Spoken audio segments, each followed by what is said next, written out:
I'm meteorologist Jim Minaldi for Smart Talk 1490 KMET. The Inner Voice Show is a dialogue between the host and the listeners about their relationships. This show is not an attempt to assess, diagnose, or treat any mental health or illness condition. Please consult your physician, psychiatrist, or psychotherapist for personal matters.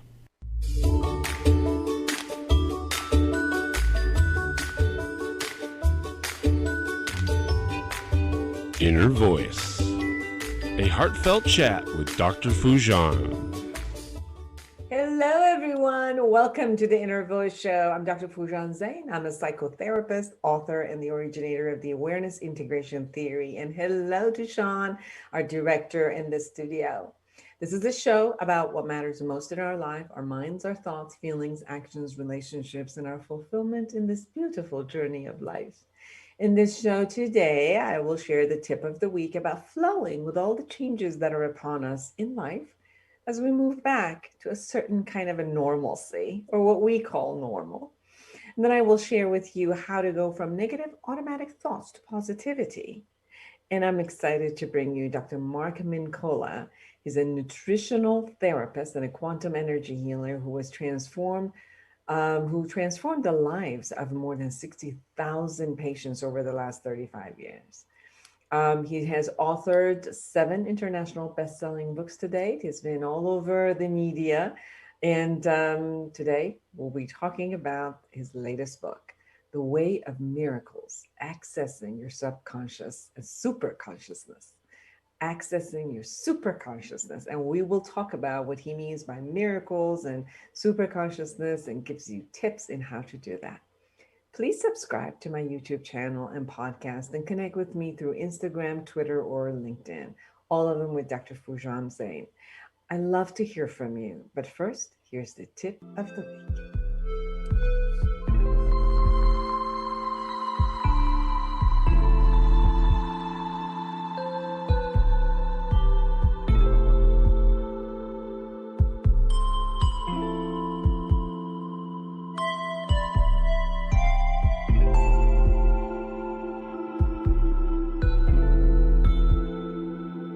Here's the tip of the week.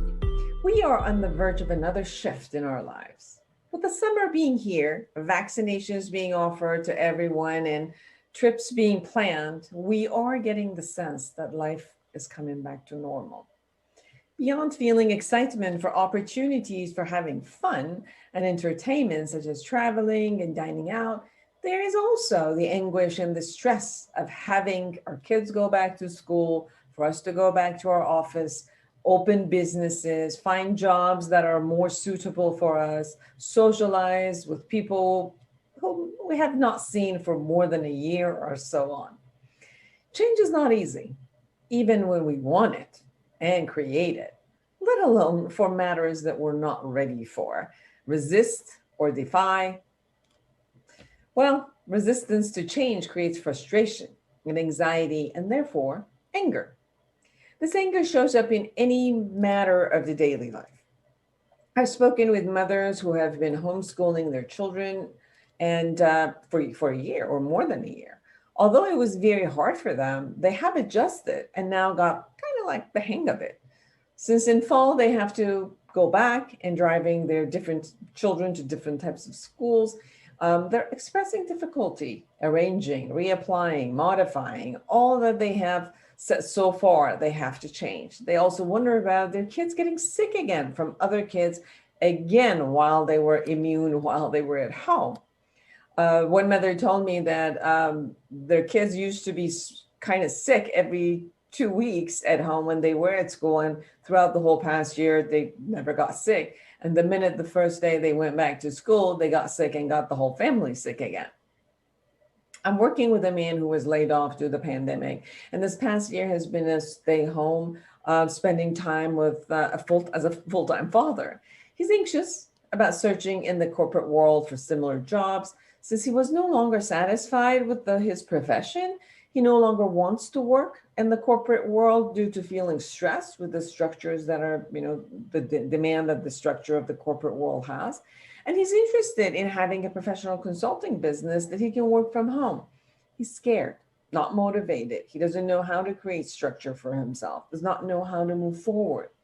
A recent poll actually showed that 40% of employees no longer want to commute and are not going back to their jobs. They're home looking for remote jobs.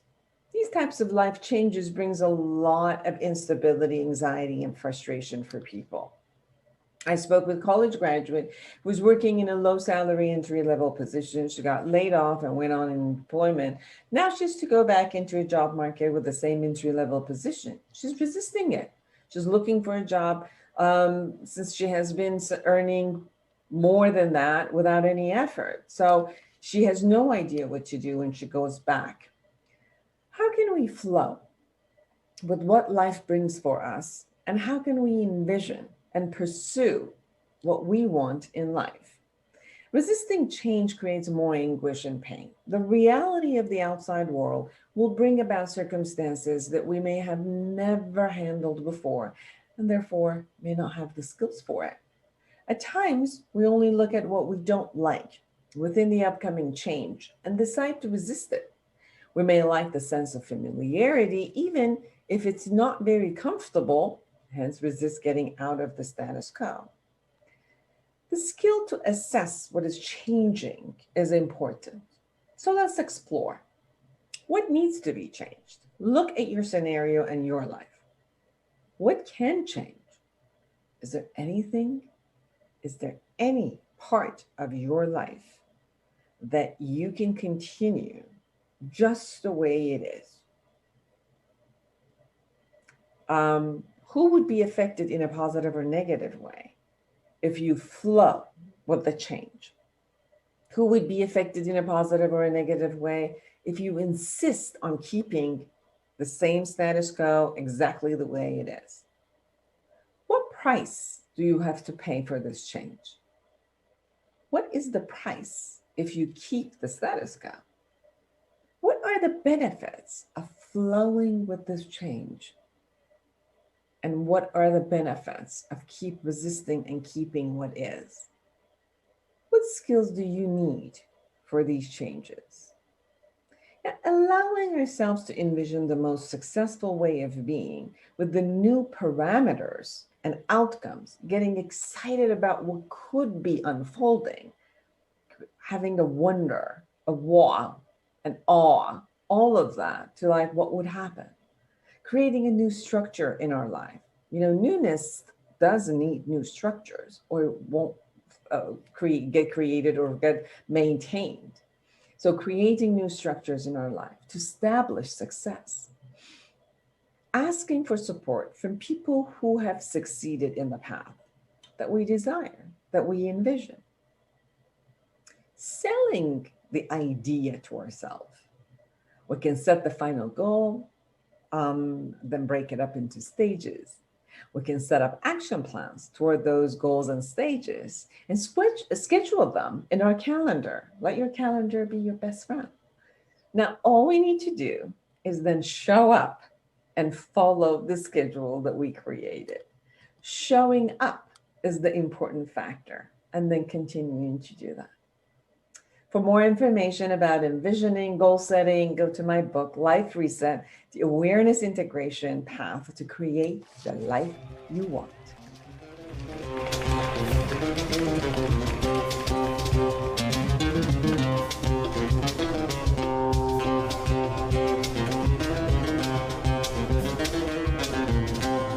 There has been a question about how come we keep holding on to the negativity, whether we're in a relationship or a marriage or at work, or even throughout the day. We could be getting feedback from 10 people. We're going to remember the negative one and not the positive one. And how can we change that so that we're not always stuck in the negativity? Well, our brain works in a way that is trying to save us, is trying to make sure that something that has been handled and we've experienced, that if it was negative or it was detriment to our life or produced some sort of negative emotions for us, or it might be danger, for us to know how to handle it the next time, for us not to be surprised. And that is part of our survival game. And many of the experiences, emotional experiences, come from our midbrain, and it does come through on automatic before even our consciousness is watching over the automatic thought based on something that showed up and it relates to a past experience, which could have been traumatic or could have been unpleasant, let's say, and we had it as a reference in our memory. Our system says, uh-oh, watch out. And we're constantly watching for any of those in order to protect ourselves and create safety and security. So yes, our automatic thoughts come from survival and safety and security, making sure that we're okay in any format. Now, some people also have associated many of those aspects that even may look like that they're acting out or defending themselves. And it's like, well, maybe those are not automatic thoughts or not just that, but or even our coping mechanism are also become automatic thoughts. So what happens to the frontal cortex? Now it comes in and kind of evaluates, looks at things. It's just that sometimes the experience that we have emotionally shows up much faster than we can be even aware of it. So the more that we practice in the awareness game through meditation, through practices that we're constantly looking at ourselves, watching our thoughts, emotions, and behaviors and the impact that we have, we become more proficient in knowing that the automatic thoughts come in and we can look at it, watch it, and see if it's useful or it's not. What is it that we could do about it? And then how do I want to shift it, change it, refocus where I'm thinking, where kind of like distract myself or put my intention and attention towards something else, which is positive, kind of opening up the lens to look at the bigger picture.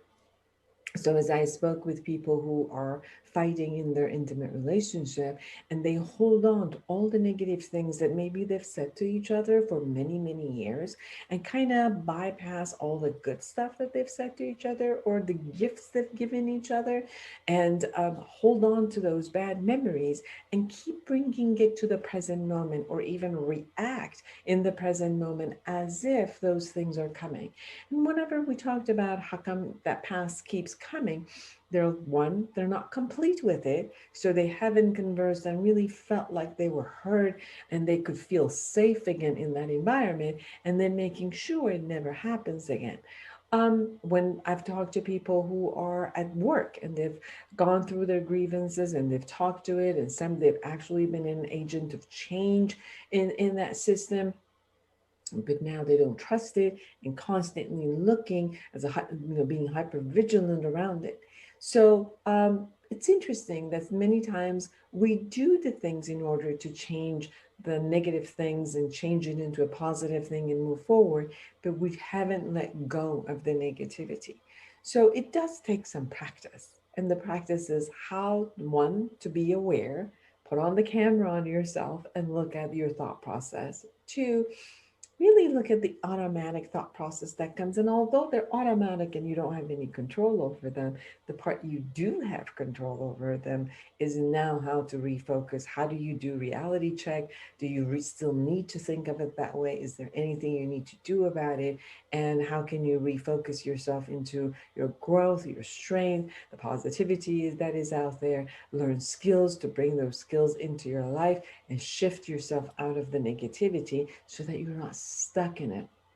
The more you practice this kind of balancing the negativity and the positivity, and you'll see that you will no longer, after practicing that the go-to would be only the negative thought.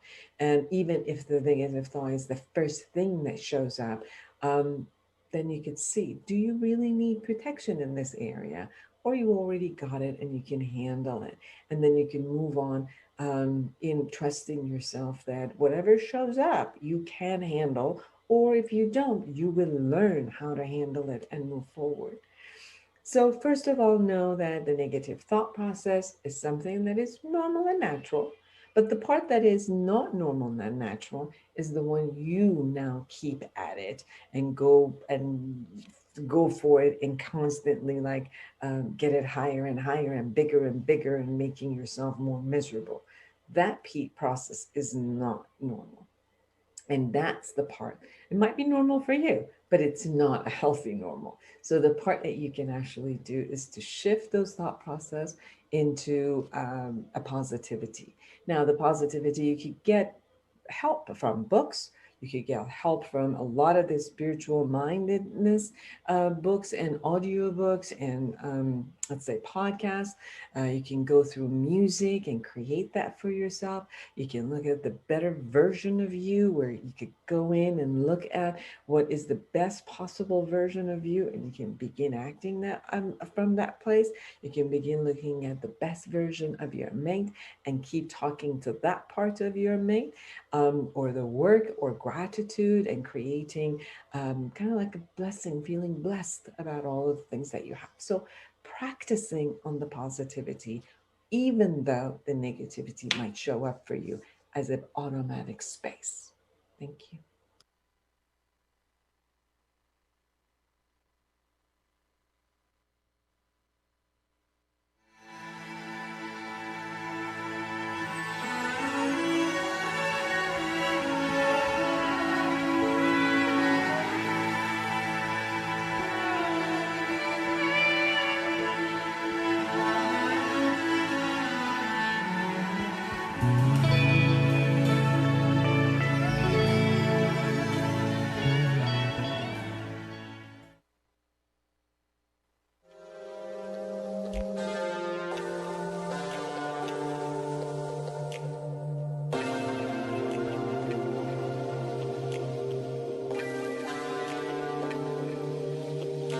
Welcome back, everyone. I'm Dr. Foojan Zeine, and I am excited to be with Dr. Mark Mincolla.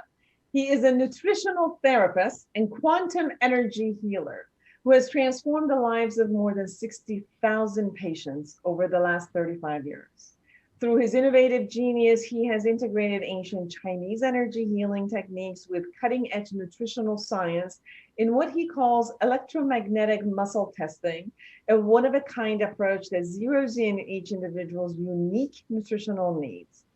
Dr. Mincolla was honored with the 2021 Divine Contribution to Humanity Award, and at his movie was awarded the Best Health Awareness Film of 2021.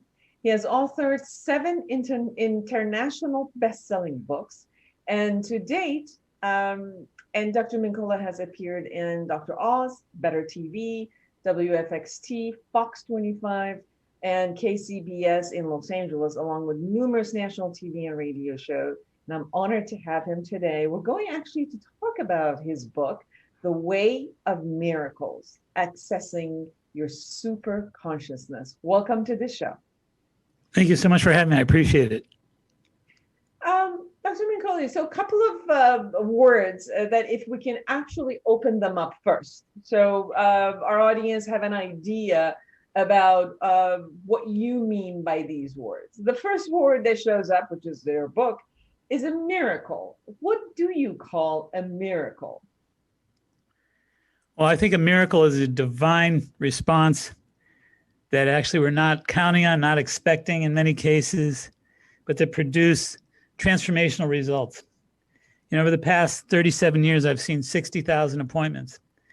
And I've had many patients who've had end-stage cancers, who've had complete recoveries. I've had many patients who've been diagnosed with neurological conditions like Parkinson's and MS, asymptomatic. And again, the film has these people in the story, in the storyline, if you will.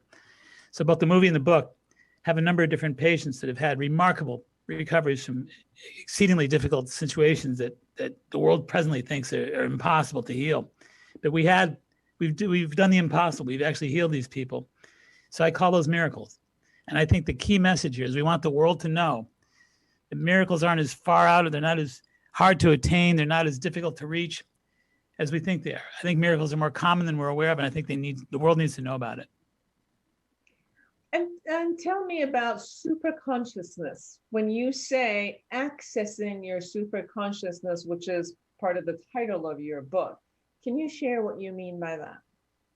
Yes, first of all, I think that when I say that miracles are more obtainable than we're aware of, and we can reach them, but we can't reach them with our mundane self. So we have two different, distinctly different selves. We have a self that's actually personality, ego, material self, cellular self, physical self.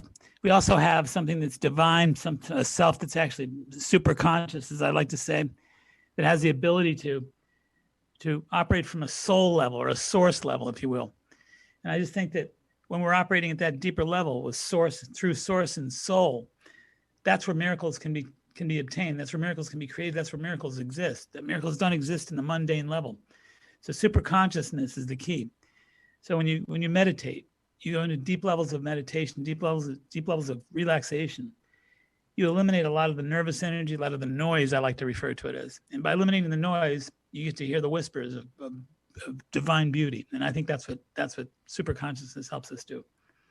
And when you talk about the quantum muscle testing, I'm assuming that's what you're talking about is you do a measurement technique from the place of you and your patient checking in and asking the questions, and the internal process responds. Is that what I'm assuming? You're 100%. You're 100% correct. That's exactly right. And I think one of the most important components of that is establishing what we call the root. The root. So I say there's a causal root for everything. In many cases, what the world of medicine tends to do is just treat all the symptoms separately. And I think it's really important to tap into the causal root and to treat the root, because if you treat the root, the causal root, then everything around it gets better.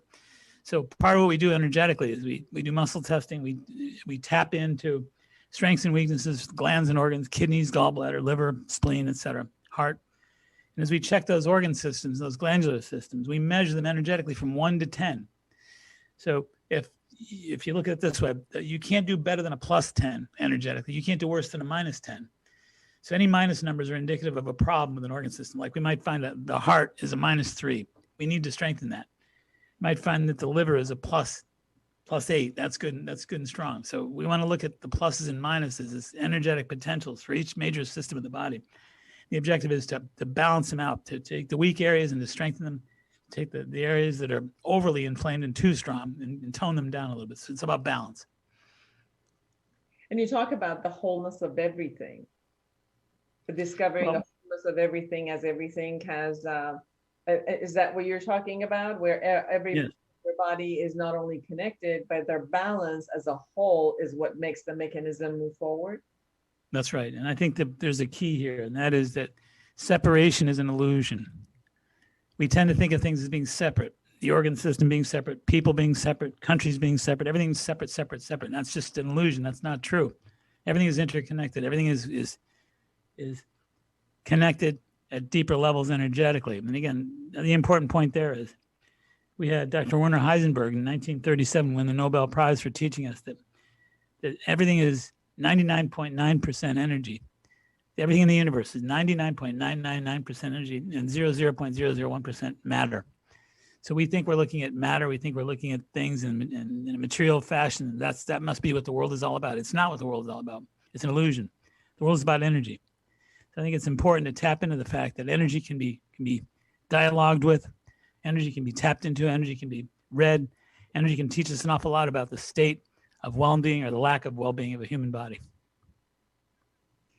And I know not many people might know about the miracles that have happened in your own life. Can you share a little bit about your own miracle and how you have reached this point, and then that you've experienced it within your life, and now you are also sharing it with the world? Exactly. I mean, I was 3 months into working on the production with the producer, the film.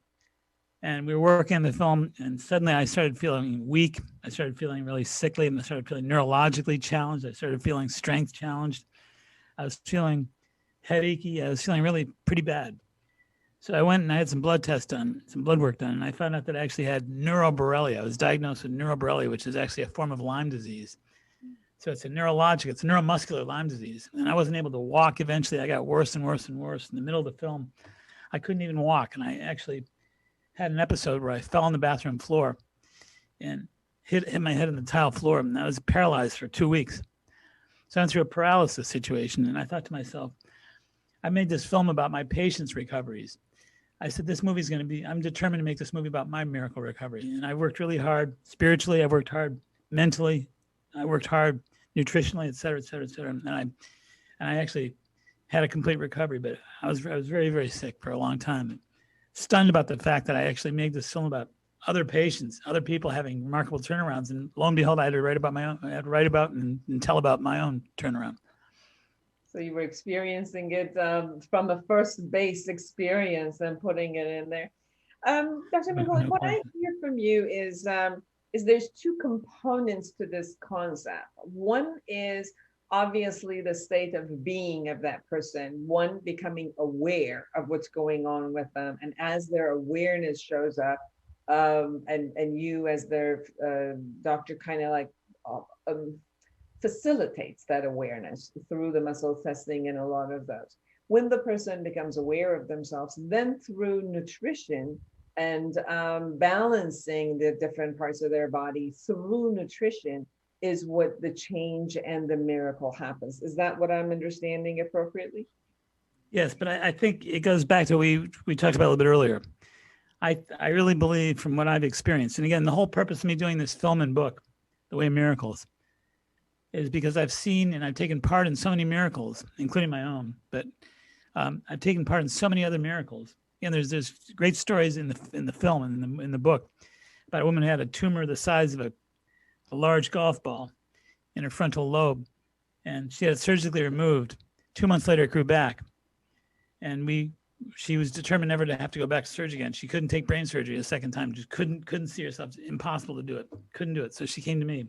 We worked very hard. Did her energy testing, did her food testing, lined up her foods, put her on supplements, et cetera, et cetera. We tested everything, tested the supplements, tested the foods for high energy. And lo and behold, in 5 months, the tumor went away. Tumor abated. So she was healed from that tumor, and she's been tumor-free for 9 years. So she tells her story in the film. There's great, great stories like that in the movie, but the key is this. We have to attain to a higher level of awareness, a higher level of consciousness. I think we have to operate at a what I call super conscious level. What super consciousness is your highest level of consciousness blended with the universal consciousness. So there is a universal mind, a God consciousness. And I think the objective is to tap in and to unify, to blend your highest level of consciousness with the divine consciousness that's in the universe. And I think that there's a way to blend the two. There's a way to connect. It's a matter of having the awareness and the intention and the commitment, the manifest to merge, to bond your highest level of awareness with the universal consciousness. I truly believe we can actually advance ourselves spiritually that way and put ourselves in position to make remarkable, miraculous type changes and recoveries. And how do we do that? And is that part of the book? It's a big part of the book, absolutely. And it tells at the end of each chapter, it has exercises for the reader to actually focus on establishing and strengthening their superconscious mind so that they can access miracles. There's one really good exercise in there, and it's called seeing yourself. It's like you're looking in the mirror, and you're looking in the core of your eyes. Your own, you're used to looking at everybody else's eyes when you work with people all day long. You're meeting people, you're loving people, and connecting with people, and you look in their eyes when you connect with them. But how many people really look in their own eyes and really take time, 10 minutes, to look in your eyes and to really see what's in there and to really feel what's in there and to really make the connection at a deep spiritual level? And there's an exercise that takes the reader through that process. And I believe it's a huge transformational lift that you get when you do that. Just looking at the core of yourself, the source, the soul within the core of your eyes. And I think that's really important. There's exercises after every chapter, though. And the exercises support someone to get connected not only with their own super consciousness, but to blend and merge and have access to the higher consciousness that are there. And what I hear from you is that the accessing and merging allows the person, is that part of the healing, or is that allowing the person to access more consciousness and awareness about who they are and their body and what their body needs and how to balance their body? Is that where it shows up as? Well, I think it's like this. There's different levels of energy.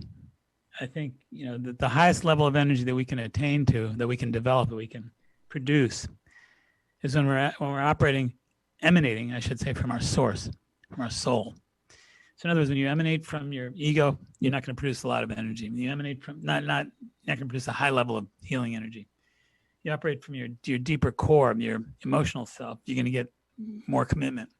If you operate from your soul, you have the most powerful connection to your available energy. And I think that's when you're capable of tapping into miracles, and making remarkable transformational turnarounds.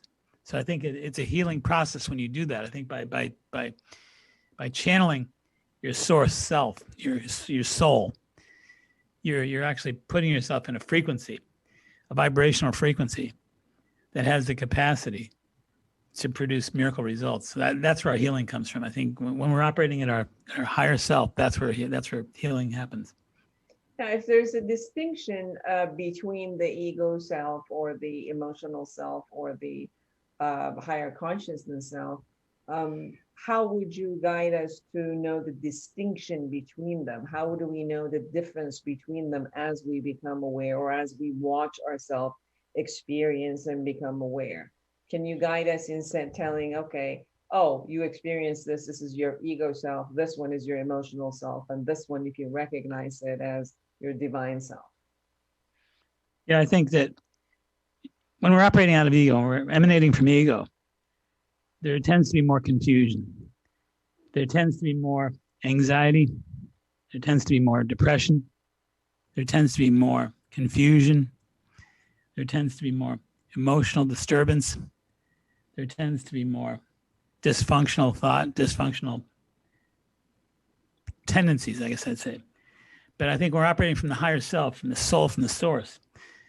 There's only flow there. There's no resistance. I think that the two words that I refer to in the book is flow versus resistance. And I think when we're not there, we're experiencing resistance. And resistance produces anxiety, depression, etc. But flow, in the higher state, flow is actually producing more smooth energy, less anxiety, more calmness, more peace, more focus, more inner strength, more commitment to self-empowerment, I guess I'd say. So the good word, self-empowerment. So I think you feel more power. There's a great book written by I can't think of his name now. There's a book called Power versus Force. David Hawkins, Power versus Force. And in that book, he distinguishes the difference between power and force. And power is anxiety, it's depression, force rather. Force is depression, anxiety. Power is flow, it's natural. And I guess the way I'd put it is the power that we have is very much in the state of flow at a soul level. It's smooth. It's not anxious. It's not depression. It's confidence. It's comfort. It's consistency. It's a flowing pattern of great energy, as opposed to the force that we have with tension, anxiety, depression, and kind of helter-skelter thinking.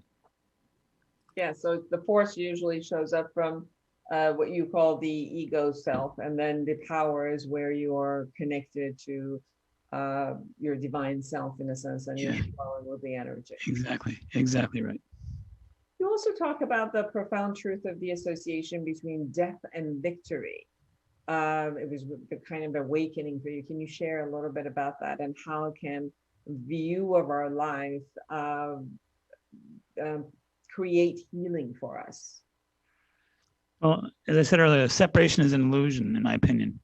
I always think of the Tai Chi circle, the beautiful Tai Chi circle, the yin and yang sign. Actually, the book and the movie actually have covers. There's a Tai Chi circle in the front of the cover. And it's basically connecting us with the notion that there's a dark circle with a light around it, and there's a light circle with darkness around it. They both make up the whole. So you've got two extremely different variables. You've got yin and yang that are so different. They're extremely different, but there's a mutual compatibility to their opposition. So the idea that you have an integral connection to these opposites is really important. So I think that life is what we think about in this culture as being exclusively unto itself as being beautiful, and life is beautiful, but death is no less beautiful. Life and death are part of the Tai Chi circle, the yin and yang. They go together. I think we tend in this culture to look at, again, the material concept, that all that matters is the yang factor, the light, to have abundance of life, abundance of wellness, abundance of prosperity, and abundance. Those are all great things, but they don't separate from the idea that, I don't think they should be separated from the idea that death and darkness and the opposite side of that picture actually provides us with wholeness. That's the beautiful part about it. So when you start to think about how you can integrate wholeness and understand wholeness, you can get a better idea about the integrational prospect for making your life more whole. So I think that death is something that it really isn't. I mean, life goes on and on and on. There's no end to life. There's best way to put it is Einstein. Einstein said, energy can neither be created nor destroyed, only transmuted. So energy, which is what we are. I mean, we're clearly energy. At the very least, we're energy. So energy can neither be created nor destroyed, only transmuted. So it doesn't begin, it doesn't end. It just changes. It changes its form. So energy is changing its properties. So I think when we think we die, we're changing our properties. We're becoming more etheric. We're becoming more subtle energy at that point, spirit. And I think that doesn't mean anything less of us. That doesn't mean that that doesn't mean we should be ashamed of dying. It doesn't mean that we should be negative about death. It doesn't mean that we should be misunderstanding of the process of losing. We're not losing anything. We're gaining a new form. We're gaining a new presence. We're gaining a new concentration of electromagnetic energy, and we're getting a new presentation of self. So I think that we're in need of understanding, in my opinion, that death actually has a way of liberating us, empowering us, and that victory over death is a conceptual thing. It's a consciousness, and I think that we need to celebrate the wholeness of life. And wouldn't we still have to go through a grieving process of an acceptance of letting go of this form, regardless of whether it's transitioned to another form? And I think the what you call the ego self still has to go through some emotional releasing of what this form is anyway. But I'm also hearing that when there is a possibility of thinking that is not the end, but it's an end of one form, and then you can, kind of like fantasize, or because you have no idea what the other forms are, it's more of an envisioning. Can't even envision it. It's more like a conceptual concept that you will, some parts of you will not end while other parts of you are ending, and then you can ease yourself into the experience of completing with one form the same way, for example, we complete with our childhood, we complete, with our young adulthood, or we complete going to high school, or any phase of life. It's the same as, okay, I'm going to complete with this phase of life, which is in this form of body, for example, with this person named Foojan, and then, we'll shift into whatever else that is coming. Is that what I'm hearing? Sure. But again, I think we have to embrace the reality that we're part matter-based, we're part material, we're part physical. So I think that the part of us that's mortal, the part of us that's material, the part of us that's physical, has to be allowed its grieving process. It has to be understood as being inclined to grieve, needing to grieve, and I think that we do that. I think that the important part is that we incorporate our willingness to accept grievance for a loss of self. At the same time, we need to emphasize a greater celebrational energy about the rebirthing of spirit, the remanifestation, the reconfiguration of self into a spirit realm, into the higher realm. So I think that they both go together beautifully. Like I said, the duality, the wholeness is beautiful in my opinion. So just to grieve my loss is half the equation. The other half of the equation is to celebrate my transubstantiation.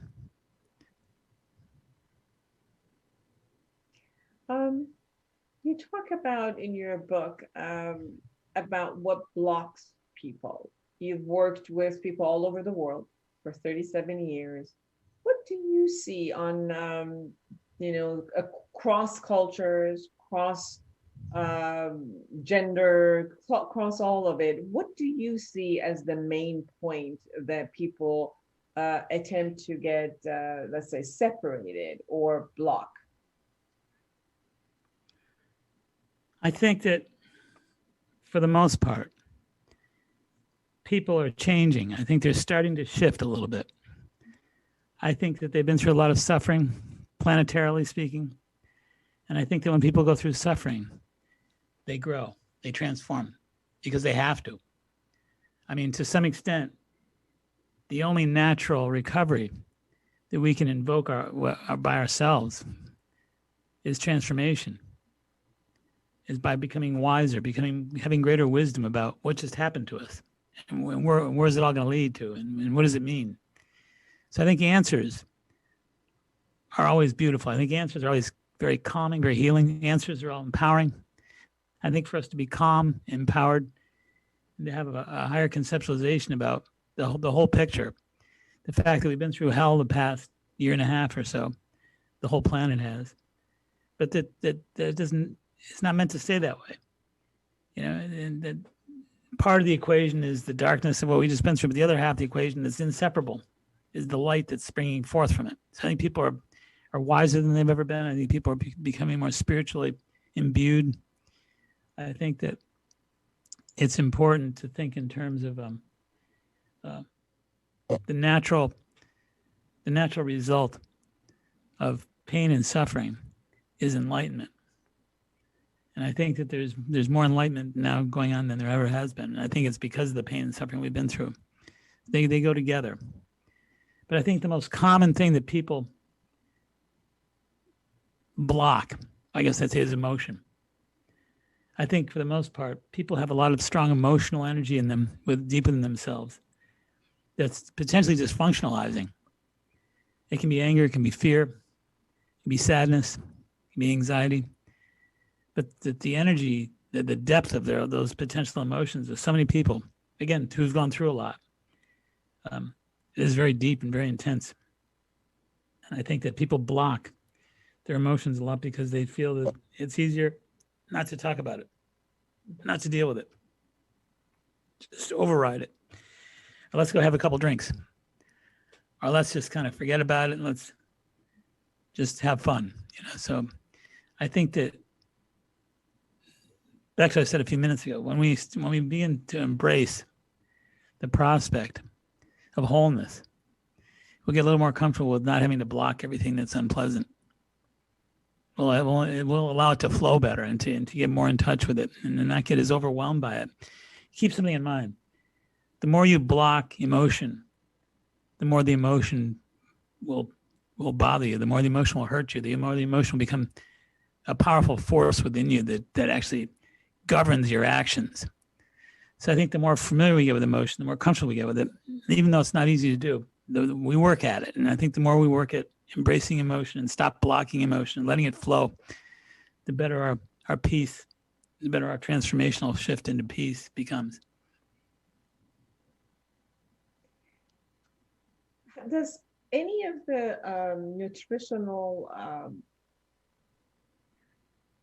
let me say it another way, would our eating habits also produce emotions?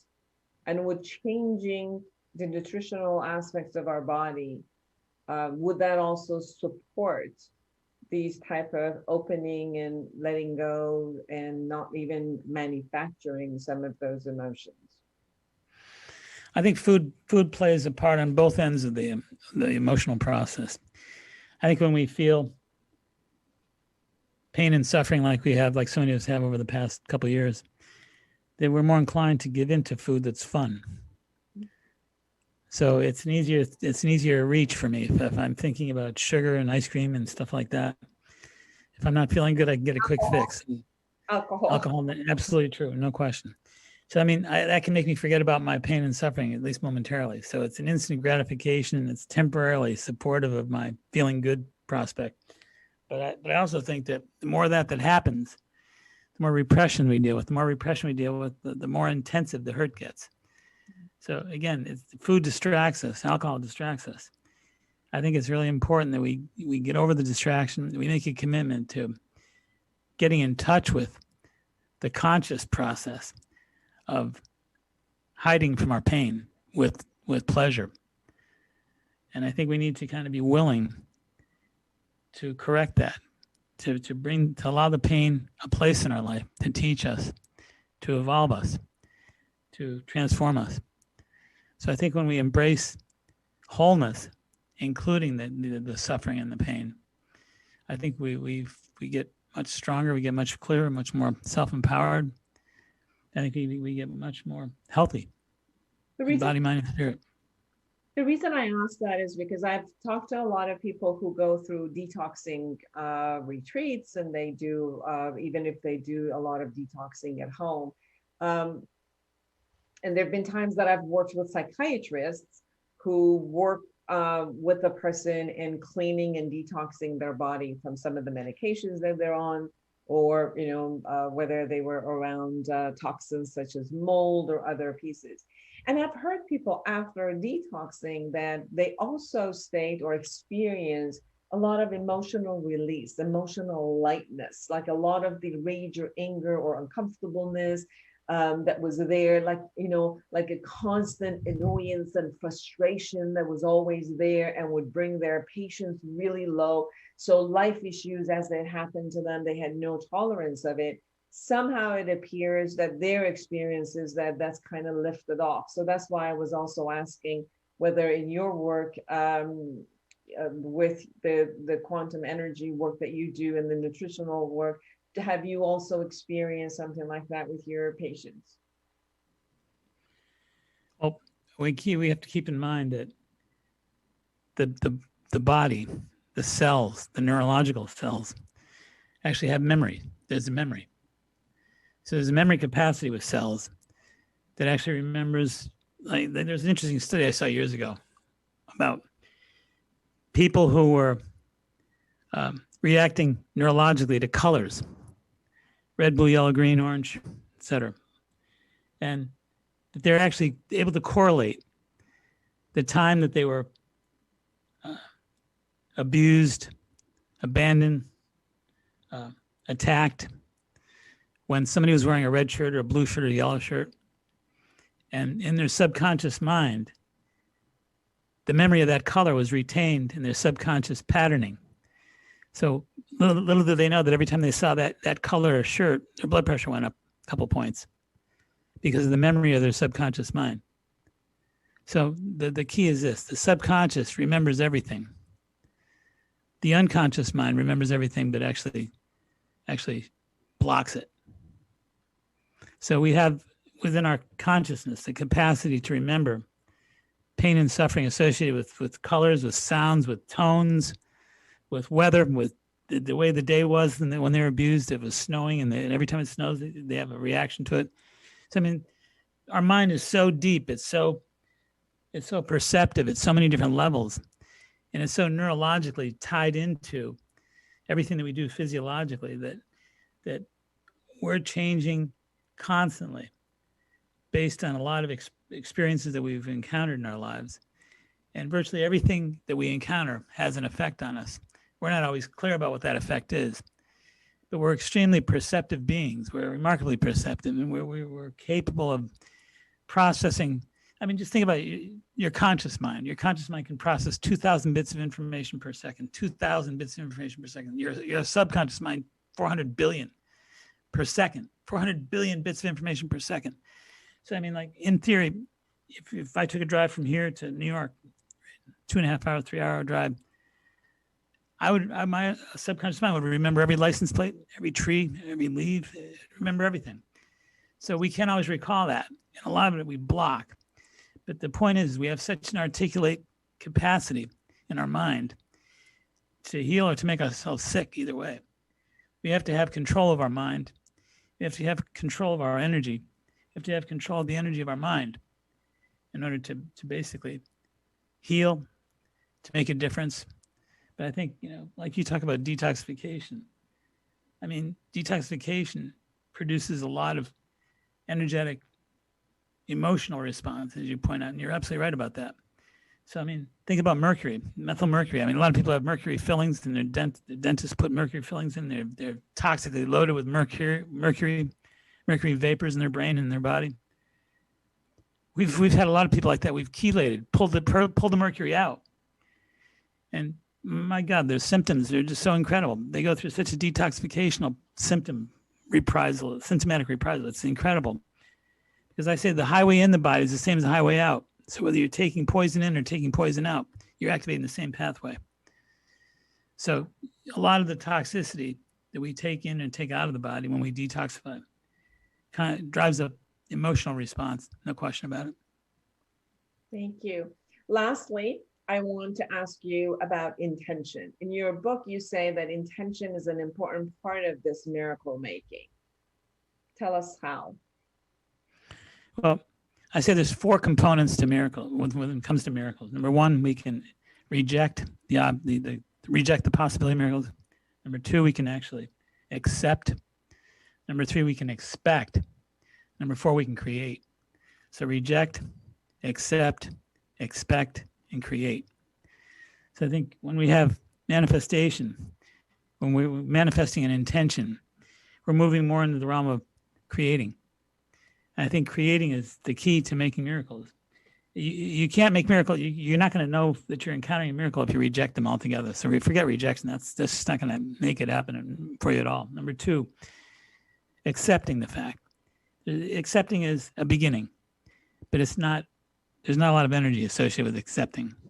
Number 3, expecting. There's a little bit of manifest that starts to kick in there. So a little bit of manifest when it comes to expecting miracles. But it's not really until we get into the 4th possibility, which is making miracles, that we manifest them. Manifesting is important to establish our certitude, to establish our energy, our commitment, our ability to make things happen, our ability to change the course of fate for ourselves. I think we have the power to change the course of fate.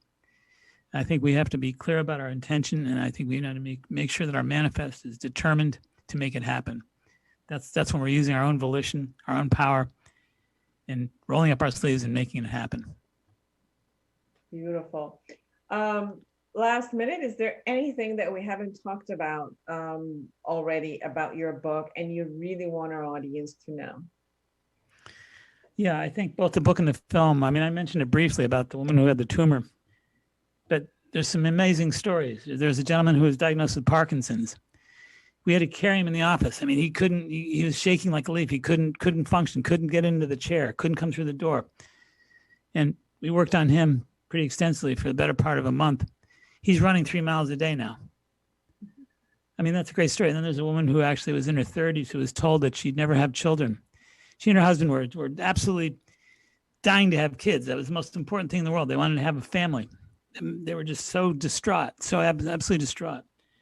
And she went to the world's finest fertility physicians in some of the finest hospitals in the greater Boston area. And there's some pretty powerful hospitals around here.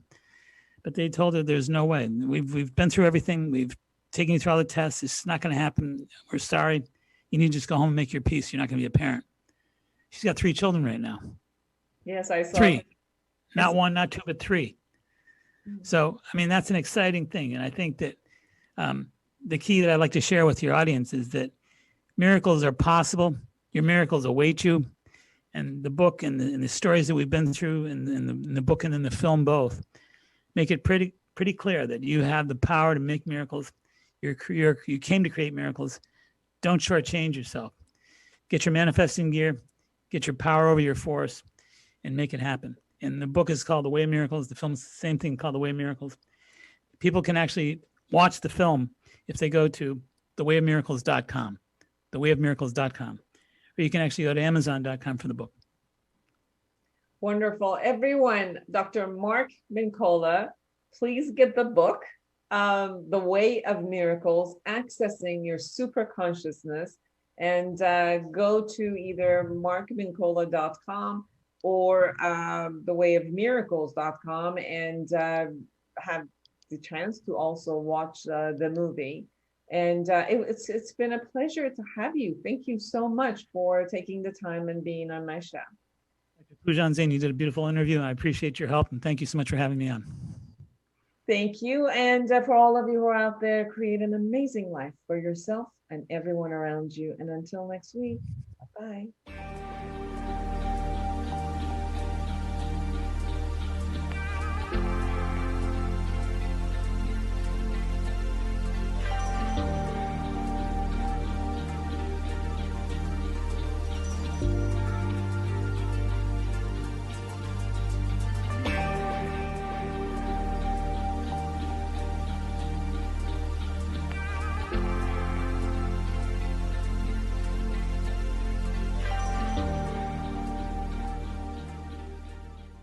The Inner Voice Show is a dialogue between the host and the listeners about their relationships. This show is not an attempt to assess, diagnose, or treat any mental health or illness condition. Please consult your physician, psychiatrist, or psychotherapist for personal matters. Hello, I'm Dr. Foojan Zeine. I'm a psychotherapist and a life coach for the past 30 years, and I'm the originator of the Awareness Integration Therapy.